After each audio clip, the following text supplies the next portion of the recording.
सदाशिवसमारंभां व्यासशंकरमध्यमाम् अस्मदाचार्यपर्यन्तां వందే గురుపరంపరాం.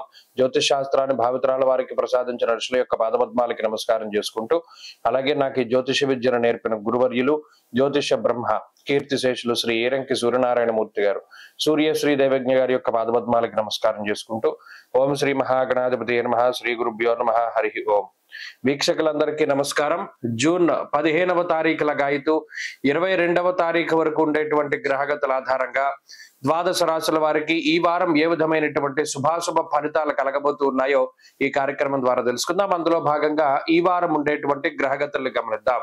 ఈ వారంలో మేషరాశి యందు శుక్రుని యొక్క సంచారము, మిథున రాశి యందు రవి బుధ గురుగ్రహాల యొక్క సంచారము, సింహమందు కుజకేతువులు, కుంభమందు రాహువు, మీనమందు శనేశ్వరుడు, అలాగే చంద్రుడు మకరం, కుంభం, మీనం, మేషరాశుల యందు సంచరించబోతూ ఉన్నారు. ఇటువంటి పరిస్థితుల్లో ద్వాదశ రాశుల వారికి ఏ విధమైనటువంటి ఫలితాలు కలగబోతున్నా తెలుసుకుందాం. అందులో భాగంగా మొదటిది మేషరాశి. మేషరాశి వారికి ఈ వారం సామాన్యమైనటువంటి గ్రహస్థితి గోచరిస్తూ ఉన్నది. ఈ రాశి వారికి జన్మరాశి యందు ఉన్నటువంటి శుక్రుడు, తృతీయ స్థానమందు ఉన్నటువంటి రవిగ్రహము, అలాగే లాభస్థానమందు ఉన్నటువంటి రాహువు, అలాగే చంద్రుడు, ఈ 4 గ్రహాల తాలూకు శుభ ఫలితాలు ఈ రాశి వారులలో కనిపిస్తూ ఉన్నాయి. ప్రతికూలించేటువంటి గ్రహాలుగా చూసుకుంటే ఏలినాటి శని ప్రభావము, గురుబలం లేకపోవడము, ఇటువంటి గ్రహాల తాలూకు ప్రతికూలతలు ఈ వారంలో కనబడుతూ ఉన్నాయి.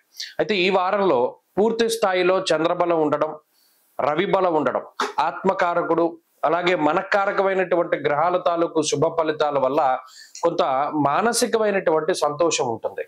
ముఖ్యంగా వారం ప్రారంభంలో అంటే చాలా కాలం నుండి అవనటువంటి పనులు ఏమైనా ఉంటే, ఏదైనా ఒక పని ప్రతిసారి వాయిదా పడుతూ అవ్వకుండా ఇబ్బంది పడుతూ ఉన్నటువంటి పనులు లాంటివి గనక ఆదివారము సోమవారాల్లో గనక ప్రారంభించగలిగితే దశమస్తో యథాచంద్ర యత్ర కార్యార్థ సాధనం అనేటువంటి శాస్త్రవచనం ప్రకారం అటువంటి పనులన్నీ కూడా ఎటువంటి విఘ్నాలు లేకుండా ముందుకు సాగిపోతాయి. దశమంలో ఉండేటువంటి చంద్రుడికి అంత శక్తి ఉంటుంది. అలాగే తృతీయ స్థానముందు ఉన్నటువంటి రవిగ్రహం ఆరోగ్యాన్ని, ఆత్మస్థైర్యాన్ని, ఏదైనా ఒక పనిని సాధించగలము అనేటువంటి ఒక ధైర్యాన్ని ప్రసాదిస్తూ ఉంటారు. జన్మ శుక్రుడు శారీరకమైనటువంటి శ్రమ లేకుండా ఎప్పుడూ కూడా బుద్ధిని ప్రచోదనం చేసుకుంటూ కష్టపడవలసినటువంటి ప్రాంతంలో తక్కువ కష్టాన్ని మీరు పెట్టుబడి కింద పెడుతూ ముందుకు సాగేటువంటి పరిస్థితులు ఉంటాయి. అయితే ఈ శనేశ్వరుడు అలాగే గురుబలం లేకపోవడం వల్ల కొంత సపోర్ట్ దొరకదు.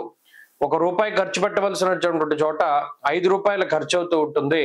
కొంత ఈ విషయం మానసికంగా ఇబ్బంది పెడుతుంది. పలానా ప్రాంతంలో మనకి ఇలా ఉపయోగపడే వాళ్ళు ఉన్నారు కదా, గతంలో వీళ్ళకి సహాయం చేసాం, ఇప్పుడు మనం అక్కడికి వెళ్తున్నాం కదా, వాళ్ళు మనకి సహాయం చేస్తారు అని అనుకునేటువంటి పరిస్థితుల్లో సరిగా వాళ్ళు మీకు రెస్పాండ్ కాకపోవడము, లేదా మీ నుండి సహాయం పొందినటువంటి వ్యక్తులు తిరిగి మీకు సహాయం చేసేటువంటి పరిస్థితుల్లో ఉన్నా సరే వారు చేయకపోవడం లాంటివి మానసికంగా ఈ వారం బాధిస్తూ ఉంటాయి. కుటుంబ పరిస్థితులు సాధారణంగా ఉన్నాయి. కుటుంబ సభ్యులు మీకు అనుకూలంగానే ప్రవర్తించినప్పటికీ కూడా వారు ఏదైతే మీ నుండి కోరుకుంటున్నటువంటి ఉన్నాయో వాటిని మీరు ఫుల్ఫిల్ చేయలేకపోతారు. అంటే మీ మీద ఉండేటువంటి ఎక్స్పెక్టేషన్స్ ని మీరు రీచ్ కావట్లేదు అనేటువంటి ధోరణి వారిలో చాలా ఎక్కువగా కనబడుతూ ఉంటుంది. ఉద్యోగ వ్యాపారాలకి సంబంధించినటువంటి విషయాలు సానుకూలంగా గోచరిస్తూ ఉన్నాయి. ఉద్యోగపరమైనటువంటి ఒత్తిడి ఉన్నప్పటికీ కూడా దాన్ని అధిగమించగలుగుతారు. వ్యాపారపరమైనటువంటి విషయాల్లో సానుకూలత కనబడుతూ ఉన్నది.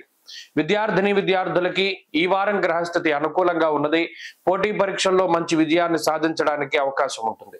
మేషరాశి వారి వారం మరింత అనుకూలమైనటువంటి ఫలితాలని సాధించడానికై ఏలినాటి శని దోష నివారణ కోసమై ప్రతిరోజు కాలభైరవాష్టకాన్ని పఠిస్తూ ఉండడం చెప్పదగినటువంటి సూచన. ఈ వారంలో కలిసి వచ్చేటువంటి రోజు శుక్రవారంగా చెప్పవచ్చును. అదృష్ట సంఖ్య 5, అదృష్ట వర్ణము తెలుపు.